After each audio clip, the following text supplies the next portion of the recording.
Welcome to the MMA Roadshow, episode number 443. My name is John Morgan, and cold coffee is with me in this, how do I describe Las Vegas right now? We're getting to paradise. My favorite time of the year, man. What do I say all the time? If you've ever heard me and I'm singing the virtues of when you need to be in Las Vegas, I always say April or October. But I think out of April and October, I've determined that October is actually my favorite because it reaches that period of time where that 110-degree weather is like, I don't hate it much.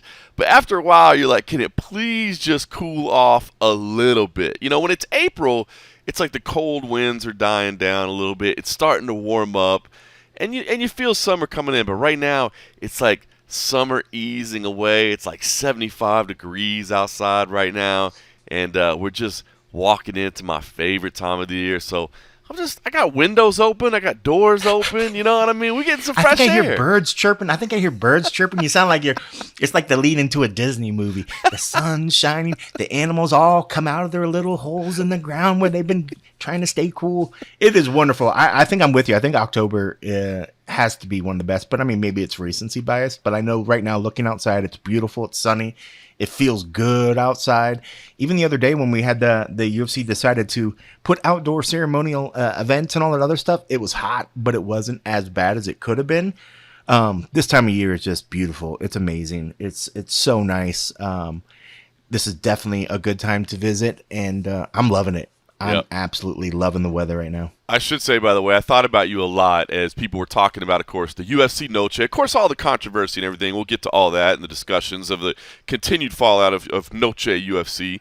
But I know, I can't remember. Some media member brought up, hey, what do you think about Noche UFC? Oh, yeah. And Dana White's like, yeah, it was great. And then you're like, somebody was like, wow, how about those outdoor weigh-ins? That was cool, right? Yeah, we do that sometimes from time to time. It's nice out there. And I was thinking of you just being like, I heard it wasn't so nice. It's 100 degrees outside. It may look cool on tape and everything. I saw. I think John Anik was tweeting like, "We got to do this more often. This is amazing." He was under shade. Oh, bro was under shade, and I'm sure they probably had an AC machine up there as well. It's funny because I'm the one that asked Dana about what he thought about the outdoor thing, and when he was like, "Oh, yeah, we'll do it again." It's funny because Kaplan was giving me grief. I asked him about the outdoor thing, but then he was like, "Yeah, we've done that before." But somebody said something about Noche UFC, and he went to. No, it was something else, and he was like, blah blah blah, and he was giving me credit, like that was my idea, of bringing up something about the event, and I was just like, I just nodded. I was like, I'm not quite sure what he's talking about. I'm just gonna nod, let him get it through his thought. I mean, there doesn't bring any point to just interrupt him to be like, well, no, I don't think that was me that thought of the Noche thing, but blah blah blah. But I remember Kaplan at the end was like, look at you taking credit for Noche UFC. That wasn't your idea. I was like, hey, I'm just letting the man talk. He did. Check the record. He did basically give you credit. He was like, I think I was talking to you, and you said, why don't you guys do this? And so I went back to my office, and we got that done the next day. You're welcome, fans. Mexico, you owe me a square. I did that for you. Cold Coffee's like, you know how long I actually worked at the UFC and didn't get anything done? And I know. He didn't even remember my name. I was still Guy and hey and fella, by the time I left. But no, it's funny. But it was interesting because he's like, we've done that before. I was like, well, we've done it in some places, but we've never done it in Vegas that I can recall that we've done one of those recently. I mean, if he's talking about in, Australia and we've done other stuff, those have always just been open workouts. I don't remember ever doing a ceremonial weigh-in in another country outside. I remember. Maybe Brazil. Brazil, I do remember doing an outdoor arena in Brazil one year where they did the weigh-ins in an arena that was outside. But outside of Brazil, I can't think of a place where we did weigh-ins outside. I remember one because I remember it was Vancouver, and I'll always remember it, number one, because we were outside, and Vancouver to me is one of the most beautiful cities on earth. But I'll never forget, right before the open weigh-in started, a seaplane landed in the water right behind the stage or whatever. I was like, dude, you couldn't draw up the B-roll any better than that. That's awesome. And that was one where Kenny Florian fought Diego Nunes. and Kenny Florian wore a Boston Bruins jersey, and Diego Nunes wore like a Vancouver Canucks jersey. So it's kind of cool. They had like the rival hockey. So that'd be thing there. 131. 131. So that was right before my time. That's one of the few that I ever remember. And I just remember because, but again, you're talking about June 10, 2011. Yeah, you're talking about the Pacific Northwest at that point. I mean, the weather's a little bit different than Vegas. You know what I mean? So, but yeah, it was. Hey, listen, it was a decent turnout. I was a little worried at first. I didn't think it was gonna. When we were looking at the crowd lined up at first, I was like, whoa, they went through a lot of trouble to put this together. There's not a lot of people. It looked at one point there was more security than there was fans. Oh wow! But by the end of it, dude, it had a pretty good turnout. Everybody was wearing those awesome green like Noche UFC jersey shirt things, and it was definitely a good turnout. But man, I didn't see anybody pass out. That was awesome. Good for everybody. And it's not even just like drunks got there or whatever, which can happen. But everybody looked hydrated. They looked in like good sorts. Like everybody was smart. It wasn't like everybody was like, hey, we've been getting wasted all day long, and now we're gonna go to this big to do. It was good. It was pleasantly surprising that it wasn't as bad as I thought it could have been. So look, in all, I can see where they were probably happy with it. Yeah, for sure. And remember, the whole reason they do things like that is just to create foot traffic, right? To get attention as people walk by. You know what I mean? We used to do open workouts every now and then outside, like you said, and it was just so, hey, even if people don't have a ticket, they can at least join in the festivities and maybe see something. Yep. Yeah, and maybe if they didn't know that the event was in town or they weren't thinking about buying a ticket, they'd end up doing it. And I'll tell you what, man, I do want to say, man, overall, I thought that Noche UFC concept was awesome. I'm glad to hear that Dana White loves it. I'm glad to hear that they want to continue doing it because I thought I thought it came together well. The venue that night, man, I tweeted a couple different times, but it felt so special, man, because we had heard early on, they're like, hey, man, this arena might not be packed. It's a fight night. It's not a pay-per-view. T-Mobile's a big building. It might not be packed. But I'll tell you what, by the time fight night rolled around, the arena was packed and the atmosphere in there was cool, man. I mean, from Tracy Cortez on, like anytime a Mexican fighter walked in or was representing the Mexican flag, like they were on point. It was loud. It was cool, man. It was super cool. And I think even Dana was a little bit unsure about, hey, how is this concept going to come off? Is it going to seem cheesy or is it going to seem like we're, but no, man, I thought it came out great. And I'm glad to hear that they're going to do it every year. I thought it was he fun. was stoked, wasn't he? Yeah. Like hearing him talk the other day, he's like, we're going to now make sure we can always get that date, whether it's here or somewhere. He's like, if somebody else is using that date, we'll go to a different arena. Yeah. Or something. I was like, good for you. And like, he's bought all into it, and I'm glad that it felt like that. I know I can tell you from being in the media tent, it felt like every other event ever at T-Mobile, but one thing I did notice and I wondered, at least I don't remember ever hearing, like on the weigh-ins, you heard some boos when the opponent of the Mexican fighter would come up there, but I don't remember feeling that on fight night. I felt like everybody was just excited for a fighter to come out. Like they definitely were pops for the Mexican fighters, but I don't remember them ever like going crazy, boo, hating on the opponent as well. It just seemed like they were excited. Maybe there was some, but maybe just didn't come through in the back of the arena. I would agree watching with it from a TV screen. I kind of remember. I feel like maybe Kyle Nelson got some as a Canadian coming in, just a little bit though, not a lot. Oh well, Canada deserves it. I mean exactly. I get Dirty that. Canadians, you got to boo them. But no, just kidding, obviously. Slightly, they're just moderately dirty. I think Valentina got some hate. I think Valentina got a little bit of booze, but I mean that's interesting. But that's a main event. It's a title fight. Yeah, that's right? cool, and they definitely won the main event. But that's weird. I didn't remember seeing them on the tee, but that kind of gives a little more excitement, knowing that it was. But yeah, I didn't remember. But also maybe I was knee deep in doing an edit, so I didn't really partake. I know there was a lot of anticipation. The meeting room cleared out. Everybody if they're in the back tent and they have rooms to get out there, everybody left to run out there. And I think at one point there were 3 of us in the back because they were like, we're going to try to bring. Who did they rush out there? Maybe it was Daniel Zellhuber. They were like, can we try to rush him through? And we're like, yeah, of course. And by the time they brought him out, there were 3 of us in the back room. And of course, only 2 of us asked questions because the third one was Scott, and Scott never asked anything. Love you, Scott. Thanks for helping out. It was just me and Kaplan in the front, and then even the UFC came. They're like, dude, thank you for making that quick. Because I remember at one point I was finishing. I was still asking questions when Valentina and them came out because they were starting to do the intros, and Kaplan told me that she was starting to get pissed that I was still talking while they're getting ready to do the thing. And I was like, we're doing an interview. If we're going to do the interview, we're going to do the interview. I told him, I was like, in the periphery, I was seeing where the fight was, and I was going to be done by the time that they walk forward to like touch gloves and fight or whatever. But I was like, also, he was just excited. Nick Six and those cats were in there. I was like, of course, I'm going to give the guy that trains at a Vegas gym some love. And it was a great fight, and he's such a good kid. But yeah, it was interesting. They were rushing him through, and I was like, "Oh, there's only like literally two of us back here for him."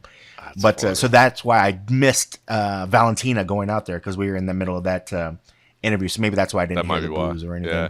Well, I'll tell you, so tied to Noche UFC, let me just say I'll apologize for being one day later than normal. I promise we'll be back to normal next week. I know we've had a little bit of a rocky schedule the past couple weeks, but yesterday was a bit of a crazy day. Obviously, you and I got together to do the UFC Fight Night 228 Media Day at the UFC Apex, and then I was invited to be part of the Nevada State Athletic Commission training seminar that was shortly afterwards. And then on top of that, I had soccer practice with my kid. And then my wife was actually nice enough to hook us up with tickets to go see the Las Vegas Aviators from the pool out there at the Las Vegas ballpark. Yes, I saw that. I saw those pictures. It's funny. I was like, I thought John had some work to do. And this motherfucker's out here. He's at the pool. I did. Eli looked like he was enjoying himself. That was cool. That pool was neat. Yeah, I'd never been there. I'd been out to the ballpark before. Obviously, you and I had gone out to the ballpark before, but I'd never been in that little pool area before, and it was pretty cool. And yeah, Eli had a blast. I don't think he watched a whole lot. And it's right by the bar. Now I see why you're in it. It's literally, is the bar inside the pool areas or you have to walk out of the pool? Oh no, sir. The bar is inside the pool, and the added benefit of being in the pool area is that, I mean, it may be an added benefit. I don't know if it is or not, but they will let you run a tab there. So instead of having to walk up and just do like a new transaction every time, because you are, a captive audience inside that fenced area. She's like, you can run a tab. I was like, I can run a tab? She's like, absolutely. So had a couple of frosty beverages. That's dangerous. Yeah, Eli did not watch much baseball, but he got a whole lot of swimming in, and there were some other kids in there that he was they playing around, having a good time with. So it was fun. That's awesome. But yes, that was after my work, sir. The reason we couldn't do maybe it all tied in together. But part of it was the Nevada State Athletic Commission training call, which I got to be a part of yesterday. Now, I will point out, because a lot of people keyed in on the fact that the commission did hold this call. I will remind everybody, of course, anybody that listens to this show knows, they also held one the previous week. So this is not like this is never done or it's unprecedented. I mean, this is something they do routinely. Now, did they do it because it was a 10-8 training last week, or it was training? It actually was 10-8 training. Now, it's always training. It's always judging training, but it is funny. The week before, it was about 10-8s as well. So I just wanted to point out, it's not unprecedented. This type of training happens all the time, but it was absolutely very much related to the 10-8s and the controversy. Do you guys know who attended? Did they have like a attendee list? The judges and stuff that did it? Yeah, I mean, you could see everybody on the screen. I didn't keep a firm list of everybody there. I would know in terms of media, it was myself, Mark Raimondi, Steven Baracco, and Aaron Bronstetter were the 4 media members that were on there. And then I believe there were about 15 judges. Now, Mike Bell was not on the training call, and a lot of people have kind of keyed in on that to be like, well, the guy we're talking about wasn't even there. The guy had other things going on his schedule. I would imagine probably his full-time job, if I'm being honest with you. But rest assured, he has. They have spoken with Mr. Mike Bell. I hate to keep bringing his name up because he is such a respected judge in the community and does such a good job. But there's no question about it. I mean, the scoring was controversial, and in fact, the whole point of this particular training call was to go back and rewatch every round that had a 10-8 on it, because the 10-8s that were on the night. The interesting thing that Jeff Mullen pointed out was, we had 10-8s, but even in our rounds that had 10-8s, none of it, we were never, as judges, unanimously 10-8s. Unanimous, exactly. There were no unanimous 10-8s. It was 10-8 to 9. So it was like, look, we got to make sure we're on the same page about this. And so that's what was done, was reviewed every round that had a 10-8 on it. And so that was all 3 rounds of Nuts and Man, round 1 of Godinez and Reed, and then, of course, the infamous 10-8 from Shevchenko and Grasso there. So it's good. I mean, the training is good, man. I really appreciate the opportunity to be a part of it. I'm sure by now everybody's heard the 3Ds, and that's the focus of it. It's damage, dominance and duration, with damage really being the key out of those three. The impact and the damage that's being done. The other thing that was really pointed out, and I thought it was a key reminder, was that also remembering to factor in if there's no offense from the opponent. If it's totally a one-sided round, maybe the damage isn't as bad as you thought it would be to be a 10-8, but because the other fighter does literally nothing in reply, that you really need to consider doing a 10-8 there. So ultimately the commission, and I thought it was good too, because a lot of times in some of the past training sessions that I've been a part of, it's been kind of more of like theory almost. Like, let's review these rounds. Like the one we did a week ago, there were 4 really, really close rounds. Like really, I mean, man, and these weren't so much about, it was about 10-8, but it was about who got the right one and that sort of thing. And but it was more just like, well, if you're looking at it, here's what you're looking at, and here's what you're thinking. This was more like, this is a 10-9, this is a 10-8, and if you said 10-9, you got it wrong. You know what I mean? Yeah. And trying to be real. Because it sounds like definitive. if somebody says a close fight, 10-8, that shouldn't even be in like the discussion, because if it's a close, you're looking at like, at 10-9, maybe can there be a 10-10? Can there be a 9-9 if you're just like neither one did it? I mean, like, it's just interesting. But yeah, I mean, I'm glad that they're doing it. It sucks that, of course, yeah, you don't want to kick the guy while he's down. I don't know the guy personally. I know a lot of people have been vouching for him, and everybody makes mistakes. We've seen great guys that we appreciate and respect make mistakes. Mark Goddard, who I think is a great one, we've seen him fuck up. Mark Smith, he's a good one. He fucks up. Yep. They all mess up. Everybody has moments or whatever. But you would like to hear that you see guys actually do some of these trainings and stuff. Like there's, the fact that I'm glad that you guys were able to see some people on there, I mean, there's a lot of people that are like, okay, well, we're never going to actually see these guys accountable. The commission's going to say, well, we talked to them. Like, okay, so we just continue taking your word that you talk with them and that change is going to happen. And, a lot of times they say, well, I know this person had a bad day, but they get a lot of reps. They get a lot of whatever, they're going to happen, but it'll be fine. It'll be fine. It's good to hear that they're actually putting this out there. You'd like to hope that at some point then they make these things mandatory where, at a certain time length, they need to actively, regardless if you've done 15 events in the last 6 months, you should have a mandatory training where they have to sign off and say as part of their recertification part, like you've attended this training where they can do it instead of just saying, Jeff, I'm busy. I can't get there. Trust me, I'm good. I get it. I went back and watched it. Trust me, I'm fine. Like I'd rather the commission be a little bit more accountable to the people that are under them, that they've actually done these sort of trainings. I think right now commission can say, well, we put out these trainings. We do what we can, we're making it available. That's all we can do. Well, I think you can do more than that. I think you can hold these guys a little bit more accountable and make that. And I think a lot of people would be a little bit more lenient if they understand that if it's on the level and they can see it.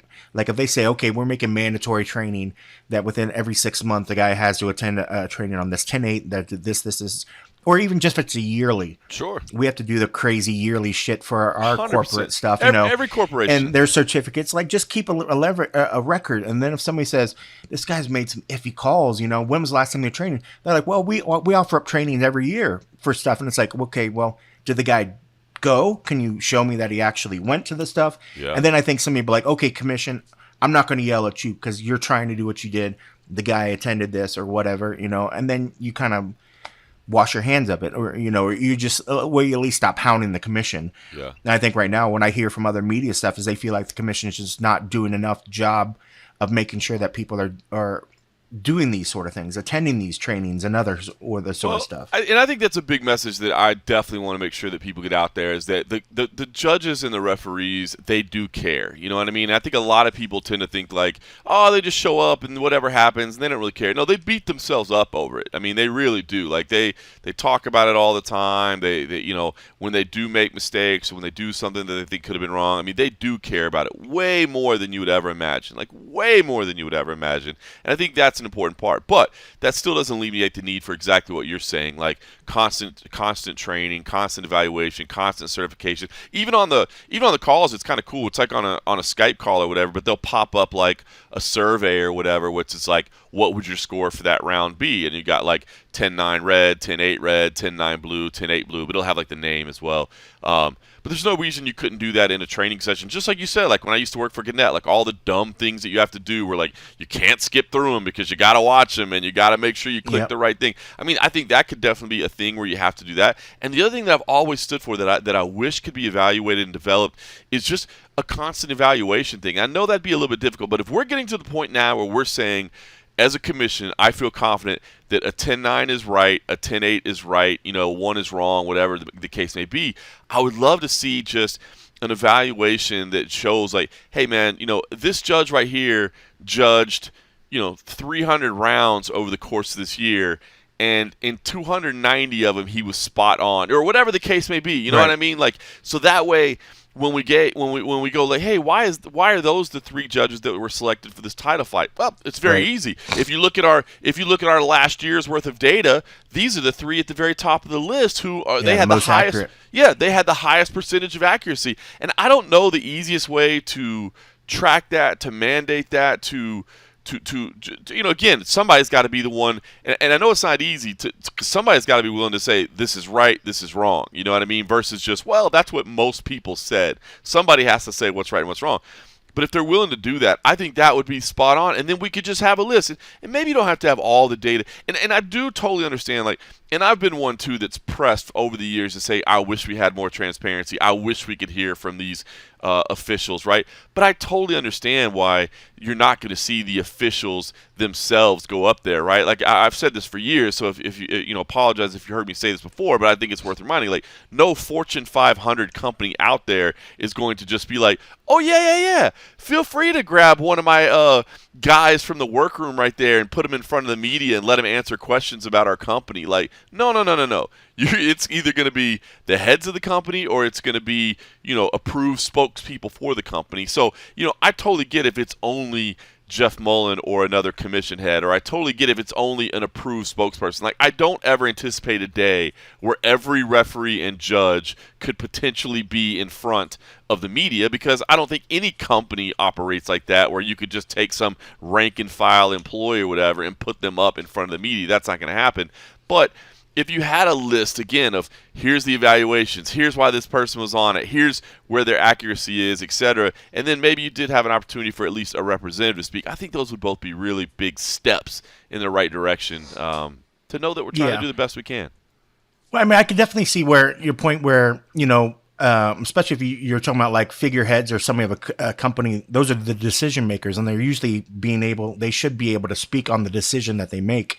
I think if they did have to put somebody in front, they'd give them enough training to say, well, my purview is on these decisions that I made personally. And I can see where you could put somebody that maybe is not an exec of the commission, because his purview would just be the decisions he made on that particular fight. But if they started asking about the other scope, you couldn't, like, because when I worked for Gannett, like, I couldn't do an interview based on the operations of MMA Junkie, right? I don't think you couldn't go speak to the media and talk about that, right? True. But I mean, I don't think they were, I think if it got to the point where they're asking him about, how the commission runs and operates, they could say, well, that's outside of my purview. I'm here to speak on Valentina Shevchenko versus Alexa Grasso, my knowledge of what I saw in rounds 1, That's 2, true. or 3. Only what I saw. Outside of, only what I saw. Not what anybody else saw. Is outside of my purview, and I'm not willing to and able to comment on that particular stuff, but I can answer questions to what I saw that evening and that sort of deal. Then I can see where somebody do it.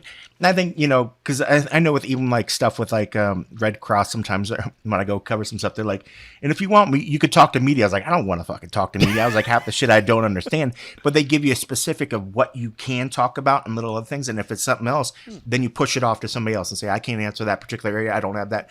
I don't have enough information at hand, but I can give you the name of the person that can talk about that.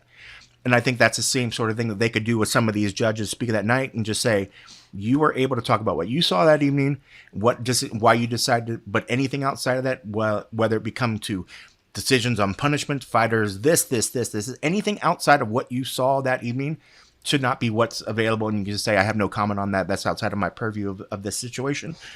And I think we could get at least some sort of thing, but you're right. I think it's a slippery slope because I think as once anybody's up there, just like when we see Dana up there or whatever, it's not like they just stick to the fight that happened. Right. Eventually somebody's going to go off book and try to get some other information. Dana has the availability and he has the confidence and he has the wherewithal to say, okay, fuck it. Yeah, I'll go down that route with you for a little bit. Whereas somebody else should be able to just say, sorry, like no comment, or I'm not able to make a comment on that situation, blah, blah, blah, blah, blah. And again, maybe it's not the right idea for anything, but I think probably too, it's just a matter of, people get frustrated and they want to have an outlet to direct some questions. Whether if you get no real answer, I think people are placated and a little bit by just getting some sort of feedback, or at least the chance to vent. And maybe that if they don't get that, maybe more people should be calling into some of these commission things. And at the beginning, they won't answer you, but if you have a comment and you feel that this is and that is wrong, call into a commission.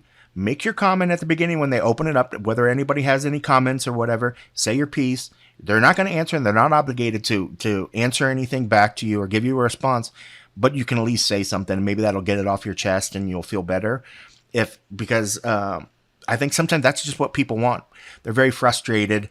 I don't understand these things. There is a place that you guys can vent these to not just reporters. Like, why don't you ask the commission this? Well, I'm like, hey, if you really are that upset, call into the commission. They make their number publicly available. You can say your comment when they open it up for public comments. Say your piece, and then go on about your life. Yeah. unless you're really that upset and you're just going to make this the thing you hang your head on. You're like, I'm riding this till I die. But it would be nice though to have that discourse, and luckily some media like yourself are able to go to these commissions and actually talk to some of these and some of these trainings to get some answers. But it would certainly, I think there could be a means where commission could review their decisions on fights in a public manner with boundaries. Yeah, they just got to be confident enough to say, I will answer this, but nothing else. Please do not ask me anything outside of this. This is all I'm just going to hear. Or you can just come make a statement. Even if just had a guy come make a statement, maybe that just takes one step. When I don't want to field any questions, but I want to make a statement of why I made a decision, and then peace out, walk out of the room. That'd be nice.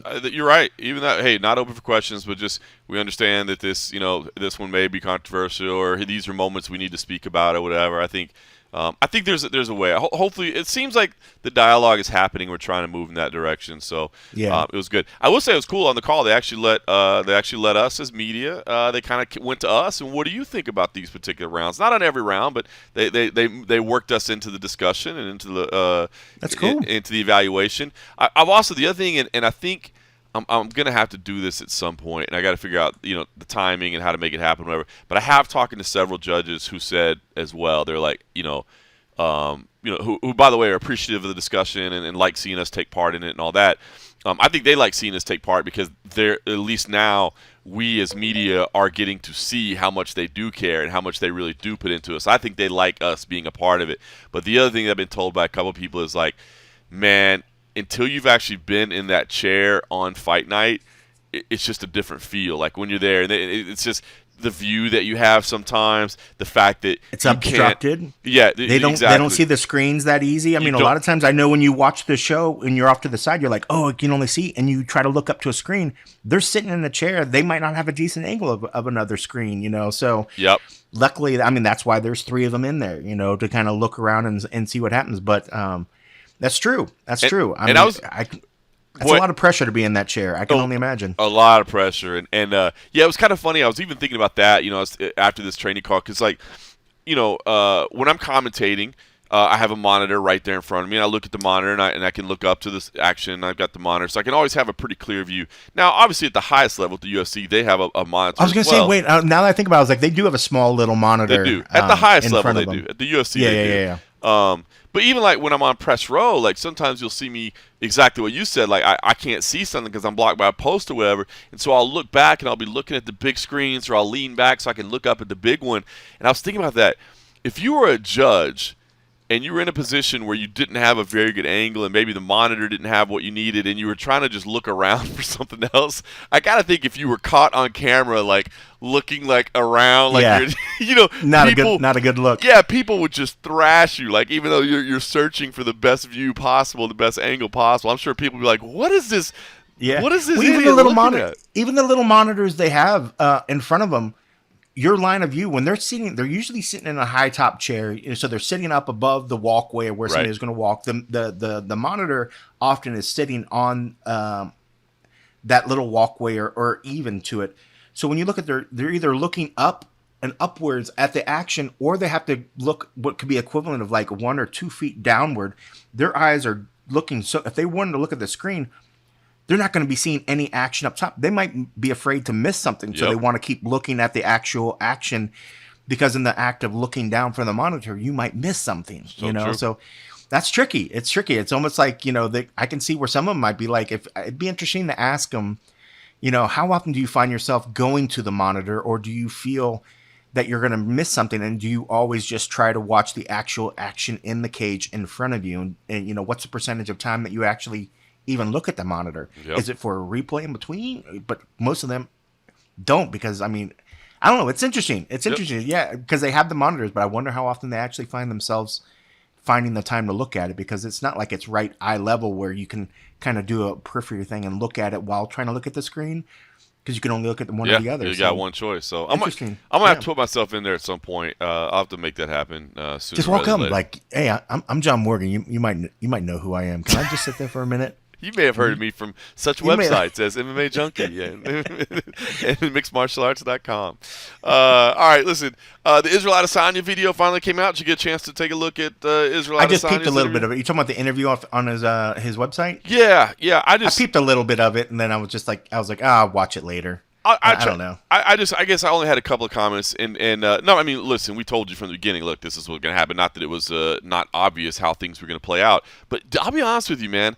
I think this is really smart for fighters, man, to just, especially at that highest level. Now, when you're making your way up and you're trying to get your name known, like, not really speaking to the media and just be like, I'll do things on my channel, that's going to be a little tough. Like, you need to speak to the media and try to get your name out there and, just get people seeing you. But, man, when you're at that highest level like Israel Adesanya is, I think this is a smart way to handle things, man. Like, it's like, not only, again, does he get all the views and does he build his channel and build his platform, which will help him during his career and after his career, so that's smart. But obviously the message is controlled. You can see very clearly in there. Say that's it. He's controlling the narrative. Oh, I mean, but outside the view, you're controlling the narrative. You're controlling what questions and answers come out. So, and it's smart. It's smart like that. But also in the same sense, I'm like, okay, I appreciate the PR piece you gave us, right? And well, you actually answered the questions, but it's a PR piece. It is. It's a public relation piece. But I'm telling you, if I was on that side of it, I'd recommend my fighter do the same thing. And look, because he could have not did anything, So he actually gave his thoughts on it and break down the little bits that I saw, But right, like we never, for instance, we never got the Ronda Rousey discussion that we would have liked, right? Yeah. Like we just literally never heard from her, and I think that backfired on her. I think that's why a lot of people, kind of turned against her. But here Speaking we got. I saw Travis Brown had another recent test in between the last time I looked on USADA. He's had 6 tests, this year. Staying in there. What's up with that? But all right, I digress. But I saw that just the other day because I always be going to USADA, and just for a random, I've keyed into Travis Brown, and I saw again he's been tested one time this quarter, and I was like, what is going on? I love it. Pay attention to the comeback. Hoppa's gonna come back. Hoppa's gonna be back. Yeah, but the other thing you can see in it too is like there's several moments of you can see clearly that they edited it, and it's funny because they didn't even try to cover it up. Like, you could easily cover up the edits with B-roll and pretend like it was never edited. But so like they definitely controlled the message. They definitely did that. But I will say this too: the message was good too because now of course there's obviously a lot of Israel Adesanya haters and they're nitpicking and they're whatever. But I thought it was good, man. I thought he gave credit to Sean Strickland. He gave credit to Eric Nixick. Said, listen, man, admitted I felt off that night. but Yep. also gave credit to Sean Strickland and Eric Nixick for, for the way Sean kept the pressure up, for the way Eric was, breaking down the calls and Yep. had really figured out Izzy as a fighter, and just admitted he couldn't make the adjustments, which is what we all saw that night. But that's the part I think I wanted to hear the most, was just him to be able to admit that Sean put out a great plan, they had great execution, and that he just wasn't able to counter it. Like, I think some people were expecting, maybe it's the Izzy haters, were expecting him to just be like, to come up with some excuse and never put any blame on himself. But he was open about that. And that's the part that I keyed in and was like, oh, that's awesome. That's cool. That's what I wanted to see out of it. The rest of it, I'm like, you could fluff it up as much as you want. It could be as big as a PR piece as you want. Just admit that the night wasn't yours, that something happened, that you weren't able to come up with an answer for what was on the other side. And then I'm like, cool, because that's what we saw. And it was just good, and it was nice to hear that. And I was like, okay, cool. Now you can talk about yourself the rest of it. I just wanted to hear one honest, moment where it was just like, yep, the guy was the better guy that night. I had no answer for him. I think he gave that's it, man. cool. I think he gave it. Kudos to him. I thought he did. So I thought he handled it really well. So I just want to say, I thought this was handled well, and I think more, again, the highest level athletes, again, the ones making their way up, no, get out there, do as many interviews as you can, get your face out there. But when you're at that high level, man, don't be afraid to handle things this way. I think it's honestly, I would recommend it for fighters. Yeah, being honest. You get a million subscribers on your channel, man. Fucking do it. Yeah, and that's a platform that you can use, after your fighting days are done too. Right? I mean, the type of 100%. paychecks that Israel Adesanya is cashing when he fights, I don't think he's looking too much into the YouTube revenue to make sure, hey man, And his brother might be. His brother might be, absolutely. His brother might be, and then once your fighting days are done, and you're looking to just have a little bit of extra income coming in, you still have that platform that you can continue to make money off of afterwards. So I think it's smart, man. I just want to throw that out there. The other thing I did want to point out too before we start talking about this weekend's fights, did you see the piece from Angela Lee on the Players Tribune? Called Resilient. I saw the summary of it. Yeah, I didn't really read it, but I saw the highlights of it, and I thought it was interesting. I mean, it sort of laid out what all of us, well, most of us kind of knew or already heard through the grapevine about her sister. But I didn't know that about her car accident herself. I thought that was very honest and open.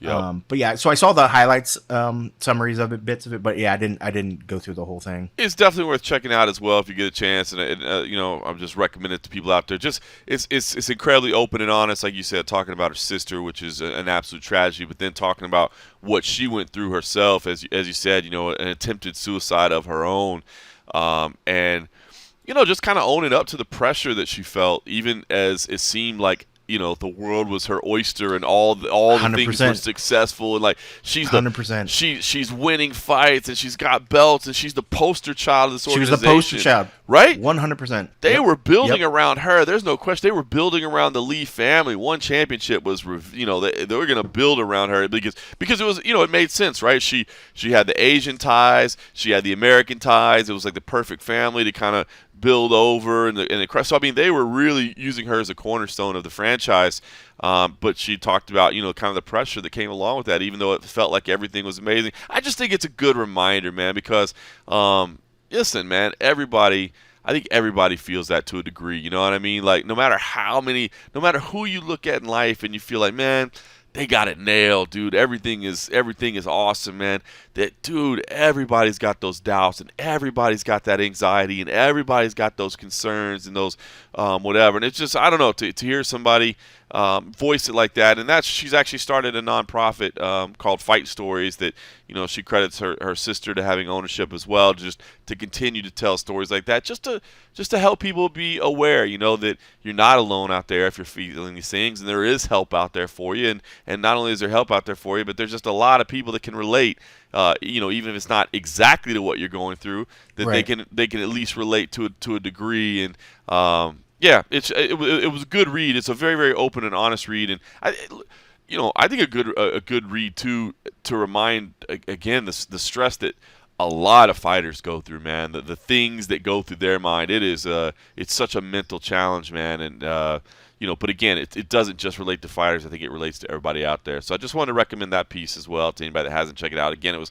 Resilient was the title of it. And it's at the Players Tribune. So that's awesome. Yeah, I'll have to That's good to watch for sure. For sure, man. All right, well, let's talk about this weekend. It is a double event weekend. We do have Bellator 299 early in the day on Saturday. I love it. If they're going to be on the same day, at least one of them can be in Europe, so we can just have a day-long experience with watching MMA. We can catch it all. I think 21 fights on the card at Bellator, so, maybe I'll duck in and out a little bit of a couple fights here and there with so many cards. They're loading up these fight cards right now for Bellator. I think, again, just maybe pointing to the inevitable of what we think is going to happen with Bellator and the PFL. We've talked about it at length. Nobody's really speaking about it publicly, but as you speak to everybody behind the scenes, it's just kind of like, when the inevitable happens, it happens, and we'll figure it all out. So I feel like maybe they're just in a situation where they're trying to burn through contracts and just get people fights. You know what I mean? Just get them done because, hey, we owe you this, and we don't know what the future's going to do. Let's just load up, and get this done. So a good card over there, Bellator 299. But you and I, of course, we were covering the media day at UFC Fight Night 228. A fight card that I think does have some exciting moments on it. I think it is going to be I think it does have some quality matchups that we'll talk about. But right up there at the top, Rafael Fiziev and Mateusz Gamrot. I'm excited for this fight. I feel like maybe a little bit under the radar. I think it always is. When you come off controversy, you come off title fights, you come off all that, it's hard to look around. But, this is number 6 and number 7 in the lightweight division. I think both of these guys have eyes on kind of proving that they belong in those top names right there. And, I think it's an intriguing clash of styles. This has a little bit of everything for me, right? It's two guys that are in that second tier that are trying to prove they're in that first tier, but then it's also a clash of styles because I love the fact that neither one of them is really trying to hide what they're trying to do. It's like, he's like, bro, my striking is better than anybody. I'm going to prove it. Although he did say he did learn to cook some humble pie, right, after his battle with Justin Gaethje. Meanwhile, Mateusz Gamrot just says, my wrestling kills everybody out there, and so I don't think he's going to be able to handle me. By the way, had the tutelage of Joanna Jędrzejczyk in his corner as well. It was great to see Joanna champion walking around the Apex, but I don't know. I'm pumped up by this matchup. I think it's going to be a good one. Yeah, that should be. It should be really, really good. Mateusz, I've rolled with that dude. Well, not rolled physically, but picked him for staff picks for many, many times. Definitely, I've not rolled with that guy. Definitely not rolled with him for many, many times. And this one, I actually did go for Fiziev. Wow. I don't know why. Maybe I'll switch it again. I know when I see them across from each other in the weigh-ins, I'll probably see a size difference, and I'll probably switch. But I don't know. I felt like after seeing the Beneil Dariush and just even though he did get that win after that one, I think who was the win after that? Jalen Turner, which Turner is a tough cat. I don't know, man. I just felt like I saw questions where I didn't see questions before with him on just being overall, whether he was able to, be able to have success if he doesn't get fighters to the ground, if he doesn't get his hands on him, or is his striking going to be good enough to take the fight itself? And I'm just not quite sure. Whereas Fiziev, I think he's just got great power. He's got great hands. I think he's ready to go in there and make a big splash. But I don't know. Maybe I'll go back and forth on that one once I see him. But I am excited for that fight. I think it's a good fight. I think it's a worthwhile headlining fight. I know some people at first weren't really excited about it. And they thought, oh, okay, that's a perfect Apex card. I hate when people say that. Oh, it's a perfect Apex card. Bro, that being said, this could be a co-main event somewhere else at a bigger event. Would I want it to see it at T-Mobile? I don't know. I think, you get a T-Mobile, you really need to have almost at this point a title fight or something really, really moving to make it at that thing. But I think it's a good fight. And it definitely is a fight that has ramifications for the division. These guys are right, going off the UFC rankings, they're right outside of the top 5. Or at least maybe that's just Tapology's rankings. Well, that's who I happen to be looking at right now. So you bring up a really good point, right? Because I know a lot of people just hate the Apex and they just don't want the Apex should never host events or whatever. You and I are not among them. Now, we've admitted part of that is because it's incredibly convenient to us. But I think you also have to understand how beneficial this is towards the UFC, because you're right about this, right? Like, if you're trying to go into a town, I don't know what town it is, and you got Fiziev and Gamrot, and you're trying to sell out, let's say, a moderate-sized arena, a 12 to 13,000 seat arena, not even like the big NBA T-Mobile arena, maybe something a little bit smaller, a 10 to 12,000. I think it's going to be a tough sell, right? Because these two 100%. dudes are high-level martial artists. Like, right, Fiziev's, man, his striking is unbelievable. It's so fun to watch. Gamrot, we know what he's accomplished on the international scene. Now, maybe if you were like, I don't know, you know how like,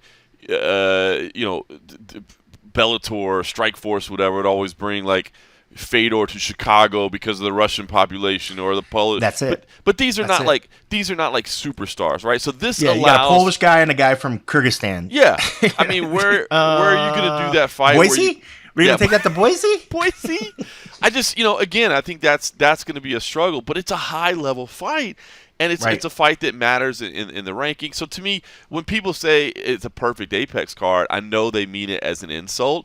But if you think about it from a UFC business perspective, it is. This is a great fight. But if you were a business owner, you're running the UFC, I'd love to hear from you where you would put this fight to know that I think I have the best chance. Like, they're both decent in interviews. They're not great. Yep. I mean, they speak English. Yeah, it's not like we have to have it translated. But they're not going to go on like the local news or a radio tour and just tear up the world and sell. You know what I mean? Yeah. So it's just I don't know. So I do think this is a perfect Apex main event, but I think people use that as an insult when they really shouldn't. But because it's going to be a banger. It's going to, both guys are going to bring. It's like neither one of these guys are going to go out there and fight to get the W. They're going to go out there to fucking knock each other out or actually submit the guy. They want to finish. They want to win, and that's their styles. I mean, like they have great heart. They have great endurance. It's going to be fun. It's going to be a lot of fun, and why not have it in that environment? I can't remember if it was Gamrot that said it or maybe it was somebody else that talked about maybe it was somebody else that talked about they liked the atmosphere because it felt like it was like an underground fight. They're like the first time I went in there, maybe it was Battle that said that. It was Jourdain, and I remember it stuck out to me. It was Jourdain. It was Charles Jourdain, and it stuck out to me because that is exactly the way I feel about it. Now, maybe 100%. Maybe now that we've done, I guess, 80 events plus all the contender series, like maybe I feel less that way now that we've got to be up towards 100 fight cards at the Apex now that we've attended. Yeah, you know what I mean? Something ridiculous. So it maybe feels less. But the first time you're in there, it does really feel that way for sure. Like it feels like you're like, are we supposed to be doing this? Like, are they going to come shut us down here in a little bit? He said it feels like Fight Club, and he likes it. And there are people that like it. Again, there are numerous athletes that said, I feel less nervous when I'm in there. I can hear my corner better. Hear my coaches. You know what I mean? Their corner. You can hear their corner. Like you're hearing. So it's amazing. There really is something to it. Listen, should every card be at the Apex? No. I think it's great that there's an event at Madison Square Garden. I think it's great that they just added that insane co-main event to Madison Square Garden. Hopefully it helps them sell because those tickets are not cheap, about that? man. Oh my god! How about that? What an announcement that was! That's an incredible co-main event. Like that's a 1-2 punch cool. right there for a 30th 100%. anniversary show. That's a 1-2 punch. That's a big one. But there are cards that there is a place in the business plan and in the sport for the Apex. So going back to your point, so I have the stats in front of me because I think you're spot on about this, and it's intriguing, right? Because I've heard a lot of people point to the fact that this is striker versus grappler, right? But a lot of people have pointed to the fact that, hey, by the way, Fiziev's takedown rate, and it's amazing. Fiziev's takedown rate, his defense rate is 90.2%, which is pretty damn incredible when you consider that's incredible. He's a striker, but he's a very, he knows what it's like to defend.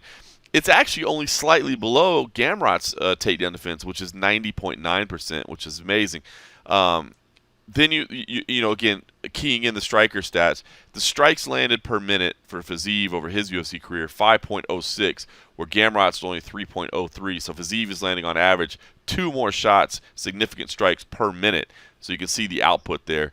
But the one that is crazy. So we just pointed to the takedown defense, but let me put this as well. This is pretty incredible.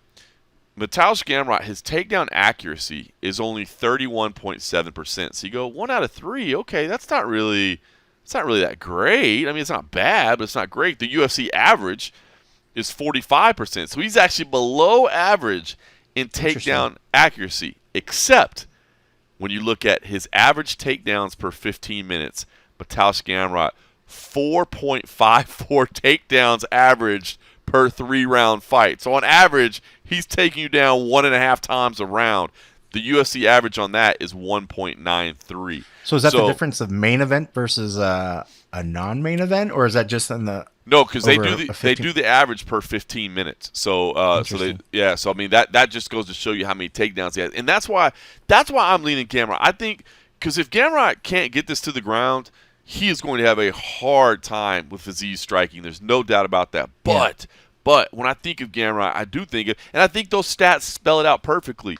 He's 1 for 3, but he's going to get you down almost 5 times per fight. So what does that mean? That means that he reshoots, and he reshoots, and he reshoots, and he reshoots again, and he reshoots again. Yeah, he never stops. And he never stops. Yeah, it never stops. I mean, I think he would have to get really, really hurt.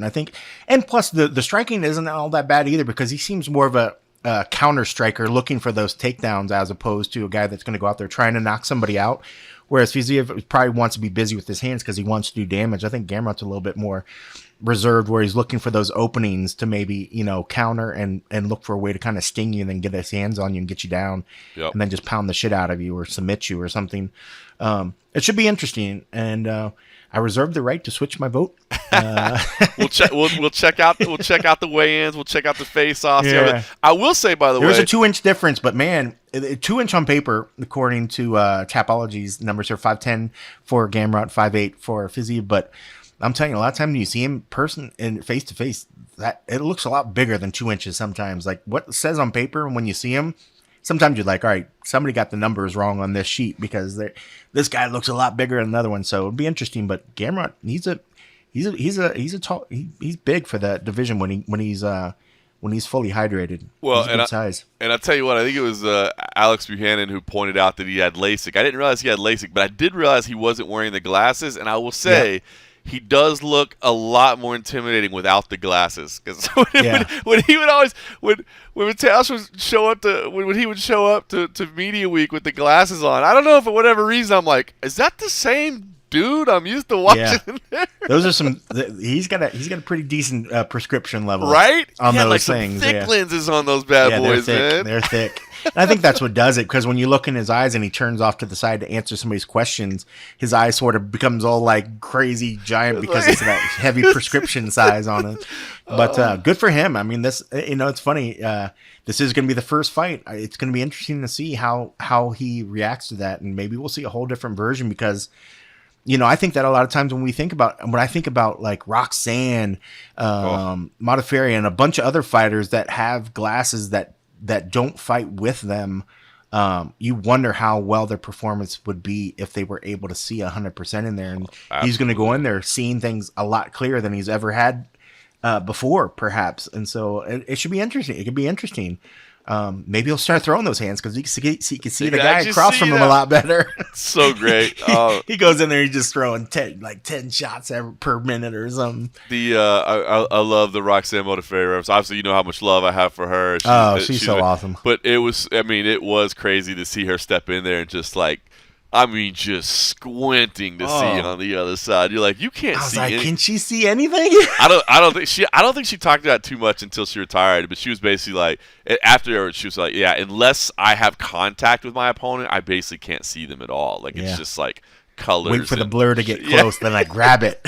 So crazy. Then I twist its damn leg off. Oh, too funny. All right, co-main event, a fantastic one as well. Bryce Mitchell against Dan Ige. Yeah. Tough one here, man, because I got a lot of love for both these guys, man. Dan Ige, of course, we've seen the rise. We saw the setbacks. Now we see the rise again, and he's talking about, kind of all the pressures he put on himself, and it all came around the time of fatherhood, and he was like, man, I got to provide for my family, and he started having those setbacks, and he started having those self-doubts, and now he's back, and we know that dude is just dangerous. Like, he's coming in to throw. Meanwhile, you got Bryce Mitchell, who, I've been a Bryce Mitchell fan from the early days. I always said it. The first time I saw him was, World Series of Fighting, when he was like on the undercard there. I think V3 fights, which is now part of CFFC. But the old Joey Varner interview where he's like, "Why do they call you Thug Nasty?" And he's like, "Y'all see me in the cage, but you ain't see me in the streets." And I was just like, I love this guy, and obviously he had the game to go with it. His grappling game is incredible. But now he's coming off a loss, right? Not only is he coming off a loss, but he's coming off an injury as well, and maybe there's some doubts that he's not the guy that we thought he was, but then he came in the media day and he's like talking about his maturity and where he stands now, and I mean this. I think it should be fireworks. I think in a lot of ways. It probably stylistically kind of echoes the main event as well. Not that they're perfect carbon copies of each other, but I got to imagine Dan Ige 100%. wants to keep this on the feet, and Bryce Mitchell wants to turn this into a grappling contest where he's more dangerous. And I think we see whoever imposes their will, that's the one that gets it done. I think you're 100% right. And it's tough because, out that being said, with like the loss of Mitchell and the injury and just seeing him come in was just like, it was like a whole different version of him yesterday. He was much more reserved, much more humble in a sense. He was very talked a little bit about his faith, and what it's done for him, and he was just very, very polite. He literally walked through the whole room, shook everybody's hands. It's funny, he was cutting behind me and I was like, please don't trip over anything. I was like, because if you fall and hurt yourself, I was like, they're gonna fucking kill us. But he just wanted to thank everybody. He was just happy to be there. He was really, really enjoying it. He said he was very happy to see you. I thought that was very cool and very humble of him. He was very humble coming in there. It should be interesting. It's tough. If there's a betting person that's looking at my picks and you want to follow it, I will put the disclaimer. I did lean. I favor Team Extreme Couture on this one. Yeah. I'm kind of homering out a little bit.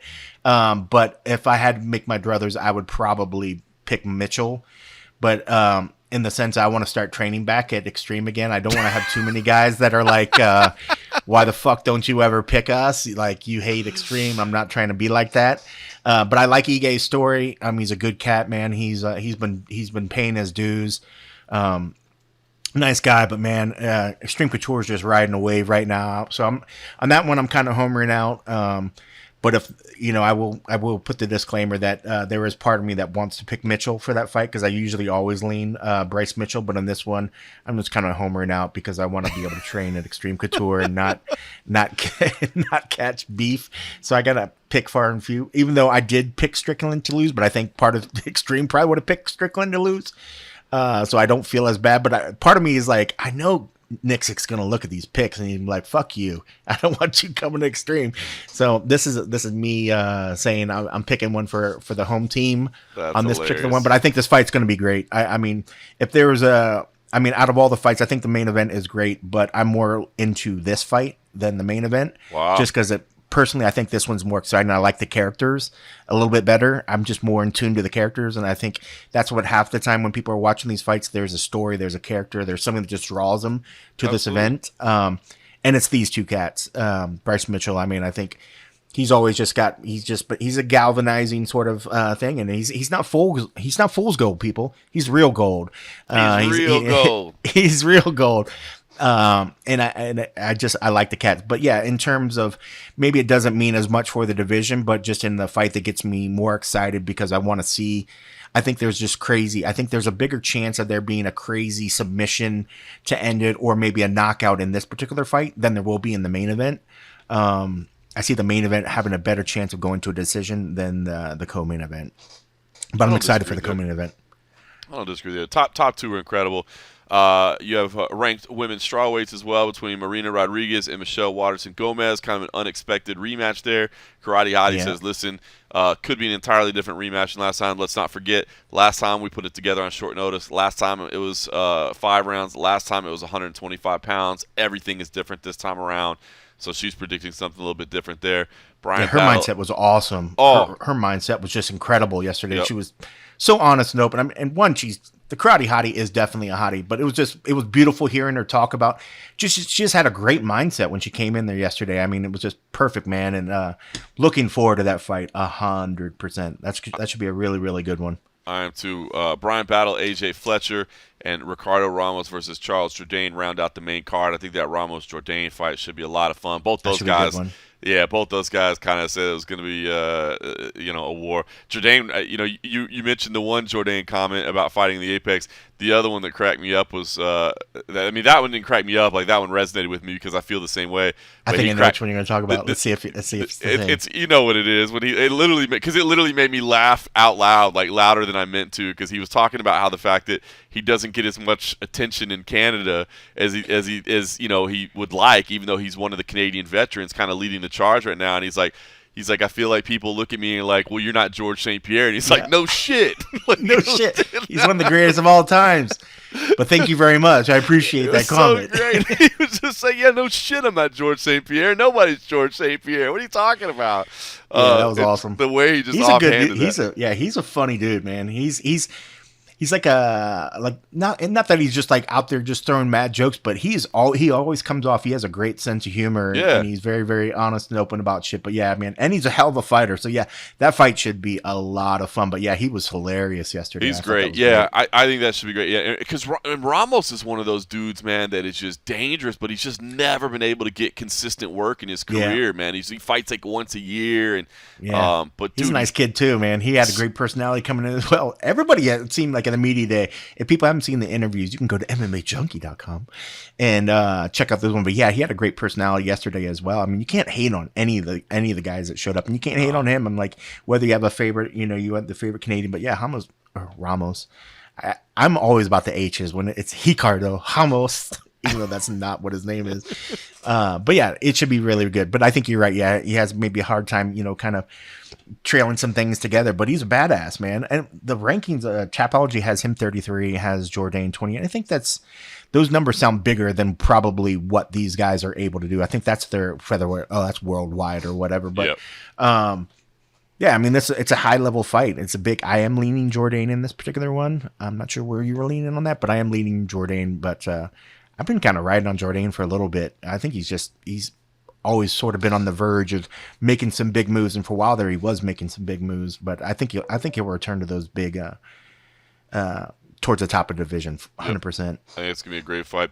The prelims, listen, I'm telling you, I think it's gonna be a decent night of fights in terms of just exciting. Dan Argueta versus Miles Johns, that could be a lot of fun. The one that's jumping out to me is Tim Means versus Andre Fialho, man.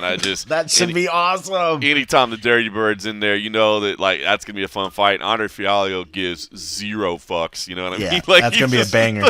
I can't wait for that one. That's gonna be fun. Yep, Jacob Malkoun and Cody Brundage. Muhammad Usman is back against Jake Collier. Yes. Mizuki Inoue, who's just going by Mizuki now. A lot of people, this will probably be kind of a mystery name. But she's a prospect that had a lot of time away. I was very impressed with her earlier in her career, so she's looking to make kind of a comeback statement here against Hannah Goldie. We'll see how that plays out. And then Tamaris Vidal versus Montserrat Rendon starts the night out. So a tidy little 11 fights, I believe, which is, I think, to me about the right amount. Not too many, not the 21 we got over at Bellator 299. Well, see, I will not be starting my day since we have the fights in the evening. I will not be watching at the beginning of the night. I'll probably, when it gets towards the bottom of the card, depending on what time that would be, I'll probably pop that up if we're still at home. I'm trying to think of the first fight. What time's the first fight of the? So I'm trying to look at it as well. I believe the main 1 card. PM? 1 p.m. is the main card. Is that the main card? Yeah. Oh, so there's gonna be some big heavy crossover at the same time. Prelims are at 8 a.m. Pacific time. So if you want to get up at 8 a.m. and start watching fights, no. So the main card will overlap with the prelims of the UFC. So you can't watch them side by side. But at least if you want to go main card to main card, you can. Which I think there's some decent prelims. That's right. I'm pretty fair with 2-screen viewing if I've got one main card and one prelim card, because I can kind of key in on the main card and kind of just monitor the prelims. What I hate is when it's like main card at the same time. Like, I just can't split my attention that way. Yeah, it's tough. Yeah, it's tough because one of them always wins out. But I will definitely, while I'm sitting in there watching the prelims, I'll probably pop up the main one and see what's going on over there. At least for a couple of the big major Bellator ones. You have to. Busy weekend. And I will say, by the way, if one championship does have a card, this is one of the Friday morning cards. So this is not the Friday evening card on Amazon. This is the ones that are early in the morning. Again, it's 8:30 a.m. Eastern is when it starts, 5:30 a.m. Pacific. But the main event, it's a big Muay Thai card. There's a lot of really talented Muay Thai fighters on here. And again, Muay Thai and 4-ounce gloves, man, it doesn't get any better than that. But the main event is Rod Tang versus Superlek. It doesn't get any better than that in terms of strikers. Now, That's bad. That's badness. Superlek missed weight, and so it lost a bit of. It was supposed to be for a title. It's not. But this is kind of one of those ones that I don't think you care too much about the belt. I mean, this is literally just two of the best strikers on the planet. Yeah, you just want to see the fight. Yeah, exactly. So keep an eye out for that. That's early Friday morning. So, again, that's not the ones that are on the evening time on Amazon. They do have some of those coming up for the next 2 weeks, but this is a Friday morning one. So plenty of opportunity to watch lots of stuff. In fact, yeah, their next Friday night card is the following Friday night, September 30th. So looking forward to that. So anyway, listen, I apologize once again that we were a day late. I will accept 100% of the responsibility. It is not on Cold Coffee's shoulders whatsoever. I did want to go to that training seminar, and it was like we could have rushed and squeezed it in between the media day and the seminar. But I was a little worried about that, and then I could have tried to do it afterwards, but then, I had soccer practice with the kid, and we had the baseball tickets, and we wanted to go hang out in the pool, and so I just asked for forgiveness to delay it one day. It's okay. We'll be back to work next week. Not a lot going on. I guess I should say enjoy the busy weekend of MMA this weekend, because we actually have kind of a rare week next week, right? There's no UFC, there's no Bellator, there is some one, but we'll get kind of a relaxed week here in Las Vegas. Well, dude, after 2 weeks back to back, the contenders. When I say back to back, I meant like contenders, then fight week. I'll be ready for it. Yeah, I'll be ready for it. And you do even more than I do, because I don't go to the weigh-in. So you do Monday morning contenders weigh-ins, Tuesday night contenders, Wednesday media day, Friday weigh-ins, Saturday fights. Yeah. So you're at the Apex 4 days and the Palace Station 1 day. So you're on assignment. And then last week we had the Noche. We had the Thursday as well. They threw in that event that was at the Level Up. I was like, oh no! So that was Monday, Tuesday, Wednesday, Thursday, Friday, Saturday. I was like, that's a fun week. But yeah, so I'll be ready. I'll be ready for next week. Then. So I didn't even realize it was a non-fight week. I just assumed there's fights. My life is just like Saturday. I already know what's happening. It's a fight. It's a fight night, obviously. So being a non-fight kind of fight week, I wonder if that's the time to just break out the frosty beverages and get a little wild with it. I'm probably about due. I mean, I haven't since last night, so I guess I'm. Oh, good Lord. Just kidding. All right, listen, appreciate everybody's patience for putting up with us for being a little bit late. Apologize. I'll take responsibility for that. Appreciate everybody that supports us over at patreon.com/the MMA Roadshow. You guys mean the world to us, and of course, we will have a and a half episode this week, as we do every single week. And if you're not able to join us over there, if you can at least just take a second to rate us, interview us, wherever you listen to us, that does help us out. I like to do it on Apple Podcasts, but wherever you do, it helps us out. So always appreciate the support. Always appreciate you guys being around for us. More than anything, we'll just say thanks for listening.